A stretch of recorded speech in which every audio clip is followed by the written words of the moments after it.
ঈদুল আজহার ছুটিতে রাজধানী ছাড়তে শুরু করেছেন নগরবাসী। প্রিয়জনের সাথে ঈদ উদযাপনে সকাল থেকেই ভিড় করছেন কমলাপুর রেল স্টেশনে।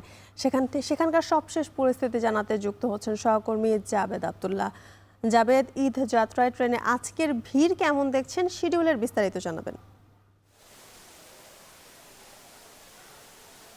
যদিকা মুসলিম উম্মার সবচেয়ে বড় ধর্মীয় উৎসব ঈদ, সেই ঈদুল আজহার যে ঈদের আনন্দ, সেই আনন্দ ভাগাভাগি করতে এরই মধ্যে ঢাকাবাসী প্রিয়জনের কাছে ছুটে যাচ্ছেন, অর্থাৎ গ্রামে ছুটে যাচ্ছেন। এরই মধ্যে রেলওয়ে কর্তৃপক্ষ জানিয়েছে যে সেই ঈদ যাত্রা নির্বিঘ্ন করার জন্য 10 জোড়া বিশেষ ট্রেনের ব্যবস্থা করা হয়েছে, অর্থাৎ 20টি ট্রেন এই ঈদ যাত্রায় বিশেষভাবে চলাচল করবে সেভাবে বলা যায়। এছাড়া 3টি বিশেষ ট্রেন রাখা হয়েছে ঈদের জামাতে যারা অংশগ্রহণ করবে শোলাকিয়ার দিকে, সেই জামাত পরিচালনার জন্য 3টি বিশেষ ট্রেন রাখা হয়েছে।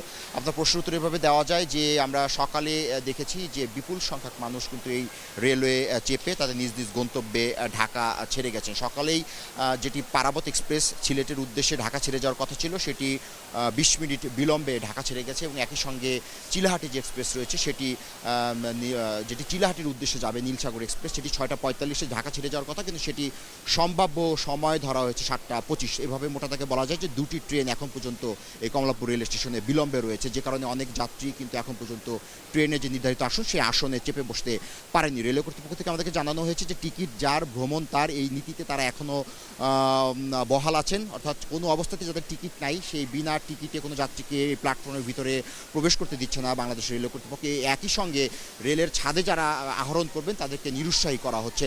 আমরা দেখেছি যে এই কমলাপুর রেল স্টেশনে 3 স্তরের নিরাপত্তা বলয় তৈরি করা হয়েছে, অর্থাৎ আরএনবি, জিআরপি এবং একই সঙ্গে রেলওয়ে পুলিশের সঙ্গে র্যাব পুলিশের একটি আলাদা নিরাপত্তা বলয় তৈরি করা হয়েছে। সেই বলয়ের মধ্যে দিয়ে যাত্রীরা সুশৃঙ্খলভাবে আসছেন এবং প্ল্যাটফর্মে টিকিট প্রদর্শন করে তারপর তারা নিজ নিজ গন্তব্যে ঢাকা ছেড়ে যাচ্ছেন। এখন পর্যন্ত চাপ, যেহেতু আজকে এখনও নানা অফিস আদালত, ব্যাংক, বিমা, আর্থিক প্রতিষ্ঠান, বেসরকারি প্রতিষ্ঠানগুলো খোলা রয়েছে, সে কারণে এখনও আপনার যে প্রশ্নটা আপনি করেছিলেন এখনও সেই পরিমাণ যাত্রীর চাপ এখানে তৈরি হয়নি। ধারণা করা হচ্ছে যে সময় যখন গড়াবে সময়ের সঙ্গে সঙ্গে এই যাত্রীর চাপ ধীরে ধীরে বাড়বে। একই সঙ্গে একটু বলে রাখি যে এবার প্রায় 40,000-এরও বেশি টিকিট কিন্তু অনলাইনে বিক্রি করেছে বাংলাদেশ রেলওয়ে কর্তৃপক্ষ।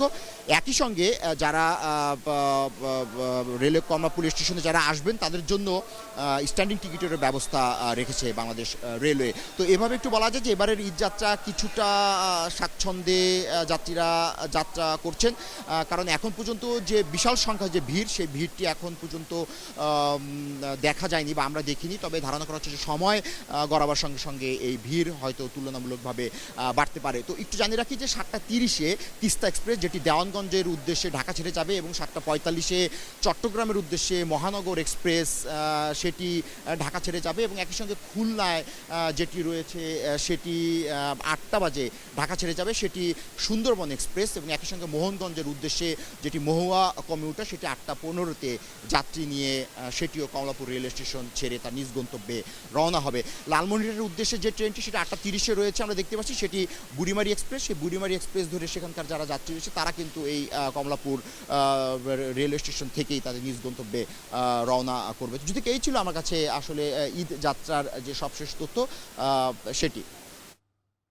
কমলাপুর থেকে ঈদ যাত্রার খবর জানাতে যুক্ত ছিলেন জাবেদ আব্দুল্লাহ।